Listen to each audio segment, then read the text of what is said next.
Астанада курултайга депутаттарды шайлоого даярдык көрүү иштери уланууда. Добуш берүү процесси бардык жарандар, анын ичинде өзгөчө муктаждыктары бар адамдар үчүн мүмкүн болушунча жеткиликтүү жана ыңгайлуу болушуна өзгөчө көңүл бурулууда. Мониторингти борбордук жана аймактык шайлоо комиссияларынын өкүлдөрү, ошондой эле коомдук уюмдардын катышуусундагы жумушчу топ жүргүзүүдө. Айрыкча пандустардын, кармагычтардын, сезүү аркылуу багыт берүүчү белгилердин, добуш берүү үчүн атайын жабдылган кабиналардын, ошондой эле көрүүсү жана угуусу боюнча мүмкүнчүлүгү чектелген жарандардын өз алдынча добуш беришине шарт түзгөн башка техникалык каражаттардын бар жогу текшерилүүдө. Жумушчу топтун өкүлдөрүнүн айтымында бул кемчиликтерди алдын ала аныктап жоюуга мүмкүндүк берет. Ошондо ар бир шайлоочу шайлоо күнү өзүнүн конституциялык укугун тоскоолдуксуз ишке ашыра алат.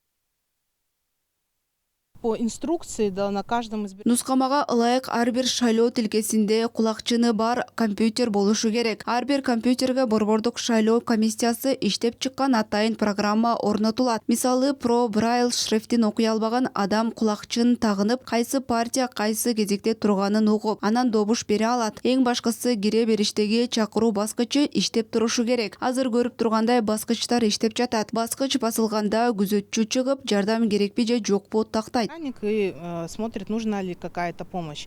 Белгилей кетсек, борбордо жалпысынан 438 шайлоо тилкеси бар. Анда миллиондон ашык шайлоочу катталган. Алардын ичинен 7000ге жакыны өзгөчө муктаждыктары бар адамдар.